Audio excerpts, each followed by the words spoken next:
Menang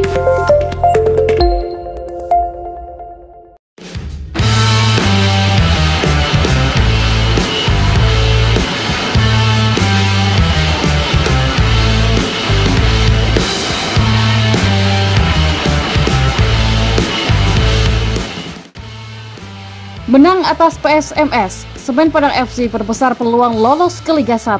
Padang Minang 1. Klub kebanggaan orang awak Semen Padang FC berhasil mengkudeta posisi puncak klasemen Grup X babak 12 besar Pegadaian Liga 2 2023-2024 dari PSIM Yogyakarta. Kepastian tersebut diperoleh usai Kabau Sirah menang atas PSMS Medan di Stadion Gor Haji Agus Salim Rabu 18 Januari 2024. Kabau Sirah menang 2-0 lewat gol Ahmad Ikhwan dan Vivi Azrizal. Kedua gol tersebut tercipta di babak kedua. Sejak awal babak pertama, tuan rumah Semen Padang FC tampak bermain aman dan tidak menurunkan striker andalannya, Kenneth Ngoke.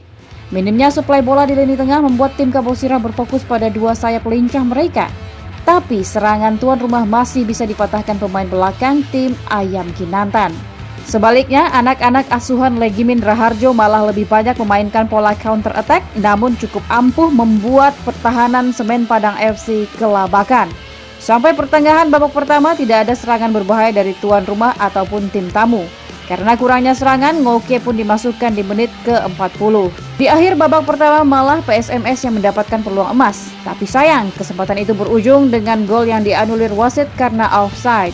Babak pertama berakhir, skor 0-0. Babak kedua, Semen Padang FC pun mulai berbenah. Okvian Canigio yang menjadi motor serangan di lini tengah dimasukkan mengganti Dwiki Arya dan juga Vivi Azrizal menggantikan Roken Tampu Bolon.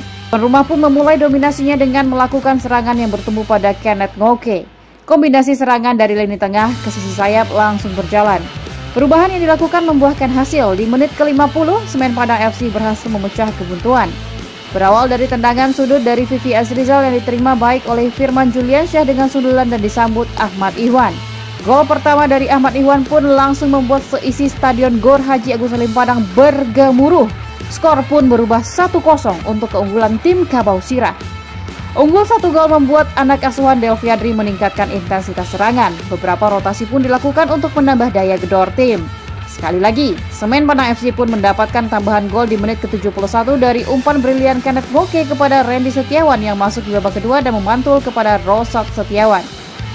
Rosat yang melihat pergerakan Randy langsung memberikan true pass. Randy pun memberikan umpan silang ke Vivi Azrizal yang sedang dalam posisi kosong. Vivi pun melesatkan bola dan gol. Skor berubah 2-0. Keunggulan 2 gol tersebut membuat permainan semakin memanas. Bahkan di menit-menit akhir sempat terjadi insiden. Namun hingga pertandingan berakhir skor tak berubah. 2-0 untuk kemenangan Semen Padang FC. Berkat kemenangan ini, Semen Padang FC berhasil menggeser PSIM Yogyakarta menduduki peringkat 1 klasemen sementara Grup X dengan raihan 5 poin dari 1 kemenangan dan 2 seri.